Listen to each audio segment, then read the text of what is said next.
मौजूद हूँ Germany Frankfurt में और मुझे बहुत खुशी हो रही है क्योंकि मैं आज जिससे बात कर रही हूँ और जिस हवाले से बात करूँगी तो जो आप तक पहुँचेगा वो है उर्दू रेडियो ड्वेंचराइन जो कि वेब चैनल है। पहली दफ़ा मुझे अच्छा लगा यंग बच्चों के मुँह से ये सुनते हैं कि हम उर्दू की तरबीज के लिए काम कर रहे हैं, उर्दू के फैलाव के लिए काम कर रहे हैं, उर्दू के बढ़ाव के लिए काम कर रहे हैं। और बहुत दुख के साथ कभी कभी कहना पड़ता है, बाकी अभी आज इस महफिल में थी और कहा कुछ लोगों ने खुल के भी कहा, मैं भी हमेशा कहती हूँ कि अब कहते हैं कि जी रेडियो ना सुने क्योंकि रेडियो पहले कहीं हमारी उर्दू दुरुस्त किया करता था, अब उर्दू जो है वो गलत कर देता है, खराब कर देता है। लेकिन खुशी हो रही है कि सर अपने समंदर को क्रॉस करके जब मैं यहाँ पहुँची हूँ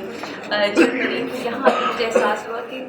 अभी उर्दू संभालने वाले मौजूद हैं, उर्दू के लिए काम हो रहा है, उर्दू को संभाला जा रहा है। तो मेरा और आपका साथ रहेगा इंशाल्लाह। मेरी कोशिश रहेगी कि मैं जब जब यहाँ फ्रैंकफर्ट में मौजूद हूँ तो मैं किसी न किसी हवाले से आपसे जुड़ी रहूँ और इंशाल्लाह मेरी आप सब के लिए मैं कहूँगी बेस्ट ऑफ लक गाइस। आप लोग आगे बढ़िए और